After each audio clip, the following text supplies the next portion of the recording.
अंबेडकर, जोहार ज्योतिराव फुले, जोहार प्रोफेसर जयशंकर, कोसागिद्दाम अमर वीरुల ఆశయాలను జై తెలంగాణ. మిత్రులారా, ఒక యాదృచ్ఛికమైన సంఘటన అనుకోండి, ఇంకే విధంగా అనుకున్నా కూడా సందర్భాలు ఎట్లా వస్తున్నాయంటే మన అందరం కలియక ఏదో ఒక దుర్ఘటన రూపకంగా కలిసే సంఘటనలు ఏర్పడుతున్నాయి. ఈరోజు గిరిపల్లి మల్లేశం సంస్మరణ సభ ఏర్పాటు చేసుకోవడానికి దారులు వెతుక్కుంటూ అందరం వస్తున్నాం.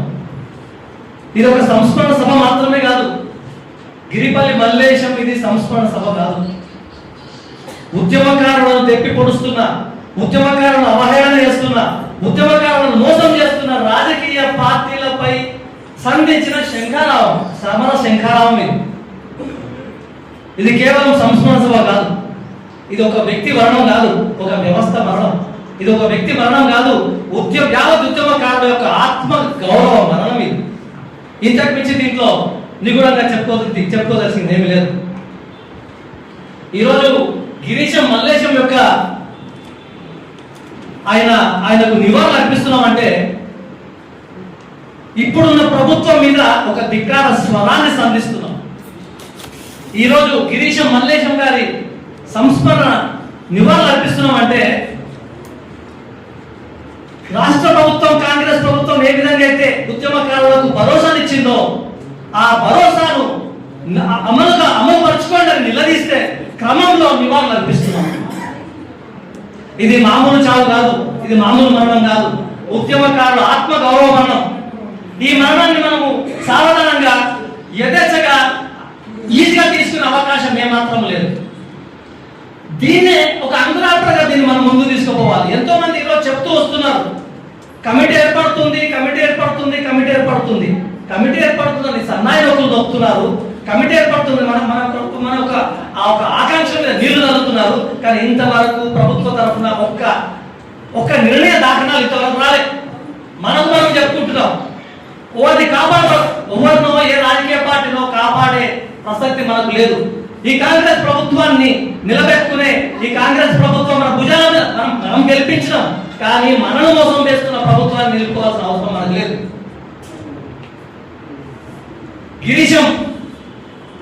గిరిపల్లి మల్లేశం వాళ్ళ కుటుంబానికి ఈ రోజు ఖాళీ వేదిక మీద మాట్లాడి పోవడానికి మాత్రం ఇక్కడ రాలేదు. అన్న మొదలు పెట్టిండు ప్రభుత్వ రామిరెడ్డి అన్న, నిజంగా ఆయనకు హ్యాట్సాప్, ఆయనకు సలాం చేస్తున్నాను. ఆ విధంగా ధైర్యం చేసి ముందుకు వచ్చే వాళ్ళు చాలా గొప్పవాళ్ళు. చాలా మంది మన ఉద్యమకారులు ఆ స్థాయిలో ఆర్థిక స్తోమత లేదు, కానీ ఆర్థిక స్తోమత లేకున్నా కూడా కుటుంబానికి వెన్నంటి ఉంటాం. వాళ్ళ భార్య పిల్లలకు ఏ రోజు ఏ కష్టం వచ్చినా కూడా వెన్నంటి ఉంటాం. ఈ రోజు మేము ఆ స్థాయిలో చేయకపోయినా కూడా ఎటువంటి అవసరాలన్నా కూడా ఇప్పుడు నాయకత్వం ఉంది, కాంగ్రెస్ నాయకత్వం కానీ, బీఆర్ఎస్ నాయకత్వం కానీ, ఇంకే నాయకత్వం కానీ, మనం వాళ్ళ దగ్గరికి వెళ్దాం, వాళ్ళ ద్వారా వీళ్ళకి కావాల్సిన సహాయ సహకారాన్ని అర్థిద్దాం. తప్పకుండా ఈ సందర్భంలో వాళ్ళందరూ తప్పకుండా సహాయం చేసే అవకాశం ఉంది. మనం అందరము ఏకోముఖంగా ముందుకు పోతే కనుక మనం తప్పకుండా విజయం సాధించగలుగుతాం. మొన్నటికి మొన్న ఒక నిర్దిష్టంగా చిన్న కార్యాచరణ ఏర్పాటు చేసుకొని అసెంబ్లీ ముట్టడి మొదలు కాగానే ప్రభుత్వం వెన్నులో ఒరుగు పుట్టింది. కేవలం అసెంబ్లీ ముట్టడి ద్వారానే అక్క కూడా వచ్చింది, జానకి అక్క. నిన్న వాళ్ళు హెచ్చరిస్తున్నాం. చాలా మంది రావాలనుకున్నారు, ఇక్కడికి చాలా మంది రావాలనుకున్నారు. ఏంటంటే కొద్దిగా అడ్రస్ ప్రాబ్లం తోటో లేక కొద్దిగా ఈ వేడి ఒక నిప్పుల కొలిమిలో ఉన్నట్టుగా ఈ సందర్భం ఉంది. వీటన్నిటి జరిగిలా ఈ మాత్రం ఈ సభ విజయవంతం అవడం అనేది కూడా చిన్న విషయం కాదు, చాలా గొప్ప విషయం. అసలు రాజేంద్ర ప్రసాద్ అక్క, కోతి పద్మక్క, వీళ్ళు నిజంగా వీళ్ళు మాధవక్క ఏ విధంగా అయితే వీళ్ళు కష్టపడ్డారు. 4-5 రోజులు నేను 2-3 వారాలు చూస్తున్నా. రోజు మొత్తం ఒక గ్రూప్ తిరుగుతా ఉంది. ఆ స్థాయిలో తిరగబట్టే ఈ మాత్రం జరగవచ్చు. అంటే ఈ మనం చూసే ఈ ఒక 100 మంది పబ్లిక్ అనుకోవద్దు, ఈ 100 మంది పబ్లిక్ అనగా 1,00,000 మంది మెదడులు ఉన్నాయని అర్థం చేసుకోవాలి. ఆ 1,00,000 మంది మెదళ్ళ కలయిక కూడా మీ వెంట వెన్నంటి ఉందని కూడా మీరు అర్థం చేసుకోవాలి. తప్పకుండా ఆ కుటుంబానికి సహాయంగా ఉంటాం. మొన్న అందరం కలిసి ఒక చిన్న మీటింగ్ ఏర్పాటు చేసుకొని ఆ మీటింగ్ లో ఒక సమన్వయ కమిటీ ఆధ్వర్యంలో ఒక చిన్న మీటింగ్ ఏర్పాటు చేసుకొని మీటింగ్ లో ఒక చిన్న నిర్ణయాన్ని కూడా ప్రకటించుకున్నాం.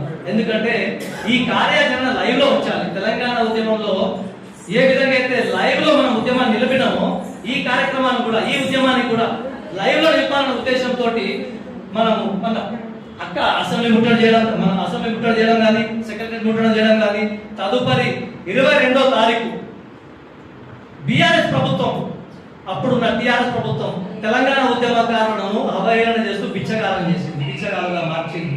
ఆ బిచ్చగాలుగా మార్చిన పరంపరను కాంగ్రెస్ ప్రభుత్వం కొనసాగిస్తుంది. మనం మోసం చేసి అష్యూరెన్స్ ఇచ్చినా కూడా నెరవేర్చకుండా ఈ రోజు బిచ్చగారి తత్వాన్ని ఈ రోజు కూడా కొనసాగిస్తుంది. దానికి నిరసనగా టీఆర్ఎస్ పార్టీ ఉద్యమకారులను భిక్షగాలం చేసింది. కాంగ్రెస్ పార్టీ ఆ పరంపరను కొనసాగిస్తుంది. కాబట్టి కాంగ్రెస్ పార్టీ ఆఫీస్ అయిన గాంధీ భవన్ ముందు అందరూ ఉద్యమకారులు అందరం కూడా ఆ రోజు భిక్షాటన చేయాలని నిర్ణయించుకున్నాం. ఈ భిక్షాటన కార్యక్రమం చిన్న కార్యక్రమం కాదు. కాంగ్రెస్ ప్రభుత్వం యొక్క కళ్ళు తెప్పించే కార్యక్రమం, ఇక్కడ నుంచి ఢిల్లీ దాకా కదిలే కార్యక్రమం, రాహుల్ గాంధీ మెదడు కదిలే కార్యక్రమం. ఈ రోజు ఇక్కడ నుంచి అక్కడ దాకా 200 మంది ఉద్యమకారులు భిక్ష పెడుతూ నిలబడుతుంటే కాంగ్రెస్ పార్టీ సిగ్గురాదా? ఏమి చెప్పినా ఏం చేస్తున్నా? కాంగ్రెస్ పార్టీతో పాటు బీఆర్ఎస్ కి సిగ్గురాదా? ఏ ఒక రాజకీయ పార్టీ బీఆర్ఎస్ కానీ కాంగ్రెస్ కానీ ఈవెన్ బీజేపీ కూడా మొన్నటి ఏం మాట్లాడుతున్నా పెద్ద మనిషి తేజస్వి సూర్యం దుర్మార్గమైన మాటలు మాట్లాడుతున్నారు. ఇంత దుర్మార్గమైన మాట్లాడే బీజేపీకి తెలంగాణ ఉద్యమకారుల మీద తెలంగాణ ఉద్యమ ఆకాంక్ష మీద ప్రేమ ఉంటుంది అనుకుంటామా? ఎట్టి పరిస్థితుల్లో ప్రేమ ఉంటుందా? ఇప్పుడు భయంకరమైన తంతు కొనసాగుతుంది. మన వెంట ఏ రాజకీయ శక్తి లేదు, ఏ రాజకీయ పార్టీ లేదు. మనకు మనమే ఈ నిర్మాణాన్ని కొనసాగించాలి, మనకు మనమే ఉద్యమాన్ని ముందుకు తీసుకెళ్ళాలి, మన ఆకాంక్షలు నెరవేర్చుకోవాలి. అక్కడ నుంచి ఇంతమంది బొబ్బోకి పద్మక్క వాళ్ళిద్దరు ఫోన్ చేసి వాళ్ళు వద్దాం అనుకున్నారు. కానీ ఆమె మీద ఈ హీట్ వల్ల ఒంట్లో బాగాలేకపోవడం వల్ల ఆమెకు రాలేకపోయింది. మీరు అవకాశం ఇస్తే ఆమెతో కూడా ఒకసారి ఫోన్ లో మాట్లాడుతున్నది రికార్డు వినిపిస్తారు. మీరు అవకాశం ఇస్తే తర్వాత మాట్లాడతారు. తప్పకుండా అన్న చెప్పిన మాట ఓకే, అది సంతోషం అన్న.